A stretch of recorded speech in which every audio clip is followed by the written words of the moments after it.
let's try to talk about Oh, goodness a me. film that has been recommended to the channel. Whoever suggested this film, you're an entire and complete psychopath. How do you describe street trash? I didn't plan for this. I did not. A man who owns a convenience store finds loads of booze that is 60 years out of date and decides like, fuck it, I don't care. I'm going to sell each bottle for $1 to local hobos. And, well... You're stuck on one person drinks the bottle. Yes. And melts from the tongue into an outside toilet. And that is the plot of the film. But, mate, there is a lot more things... Things happen. At the start of the movie, it's like, boom, we're in the film. Someone is kicking people out of a building and they're all running downstairs with, I don't know, I think someone's got a lamp. And that's all we see. That's all we see of the kicking out of the house bit. Like, they get kicked out and then it's done. It's incoherent. It feels like there's about 400 characters. It's like mad, strange people shouting nonsense at each other, then fight each other, then melt. Yeah. And that is this film. That is this film, scene for scene, 25 times. It is, man. There's a junkyard, isn't there, where some guy, so the guy who owns it has like loads of fucking hobos living there and working for him. And like, to be fair, these people aren't homeless. They go into a car and they're in the fucking Weasley's tent when they go to the Quidditch World Cup. What? How is it so big? Mate, there's 3 people living there. I'm sure there's 3 single beds. There's plenty of room for them to do whatever they want. And, like, they are not homeless. They're just, they're just dirty. This drink, let's talk about this drink. This drink is called Viper. At one point, there's like a really fat man who drinks the Viper and just begins to inflate. They use the same burp sound effect about 40 times. Mate, and also every single woman in this film has the exact same scream. What is this?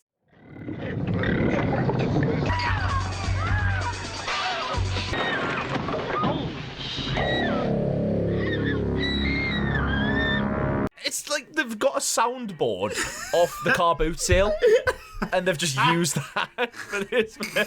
It's mental. Oh my god. And it's so poorly put together. It really is. And also, like, where is this set? Because there's some parts of the world that are just like Mad Max, right? And then other parts that are just seemingly normal city streets. It's like the vibe this film gives off just screams Hartlepool. Like, that's all. Oh my days, mate. That is all I see. That is so funny. Fucking. You used to live in Hartlepool. I did. Yeah. That's why it's so funny, fucking hell. We love the people of Hartlepool, really, if you're listening in from the northeast. You've got a decent shopping centre with a good-sized B&M. So a decent shopping centre? Oh. Okay, you've got some shops and that. yeah.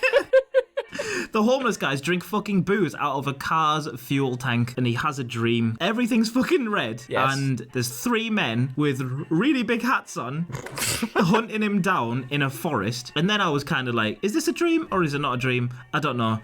And then he walks up to like a sand dune. Yes. There's some explosions in the background. He sees a girl there and he stabs her. Oh, but wait, no, he didn't stab her. He cuts her free from her ties just before she decides to start sucking his fucking nipple. Yes. And then I'm like, okay, this has got to be a dream. I'll get more explosions in the background. And then he wakes up and I'm like, okay, weird dream. And okay, he picked up a grenade and then he threw it outside of his car shelter, wherever the fuck he is. And I was like, all right, it's still a dream. But no, it wasn't a dream. It was real.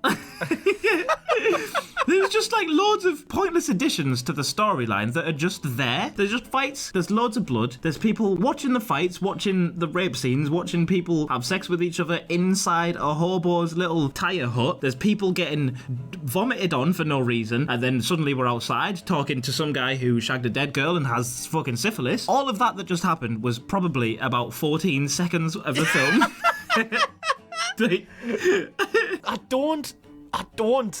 I don't. Like, this film it's got vibes of Microwave Massacre about it with 0% of the charm. Like, it's just, here's a scene that's random, here's a scene that's random, here's a character that's random, here's a thing that he says that's random, and then at the end. It was really fucking difficult to watch. I agree, because it starts instantly and it doesn't build and it doesn't chill. You are injected to this intravenous of fucking DMT for 100 minutes. Yeah. You cannot get away from it. I had to watch this film in 3 separate segments just to digest it, and then I had to go back and watch 2 of the segments again just to try and digest it more, and I couldn't. I was not up for fucking doing that. Like, no chance. Oh my god, mate, I'm so sorry that you had to do that. Sarah, the girl at the junkyard, she drinks it and then her tits start falling off. This is true. Can't really show that on screen, but it happens. It does happen, and then yellow fluid just flies out from them. Like, you know, the first guy who gets melts and goes down the fucking toilet. Yes. He comes back up looking like muck. You know, the Pokemon. He does. Yes, he does. That was like the only enjoyable thing about it. I think so. I mean, that whole scene with all the neon colours of the blood and stuff like that, it made for some cracking posters. Like, I'll show some on screen right now, but there's some brilliant posters for this film. This film is just gore and randomness for the sake. It really is. That's the point. That's fine. I understand that. I get exactly what street trash is designed to be, but it doesn't mean it's easy to get through. Like, you know what I mean? Yeah. It wasn't for me. No. I can tell you that. It's questionable, it's mad. Remember that this is just an honest review. These are only the thoughts of 2 guys. Occasionally we have 3, but Stu's not here this week. However, he did say on the UTG WhatsApp chat, I don't know what's happening. So that's his kind of summary. But yeah, if you are someone who loves street trash, and there are plenty of people who do, this is a really cult film, let us know in the comments below why you love it. Join us in a week's time on the next Friday Fright time. And thank you very much for tuning in this week. And please subscribe to the channel if you want to keep up to date. Cheers out. Thank you very much. Goodbye. You sounded like that first guy fucking dying. Oh, Jesus.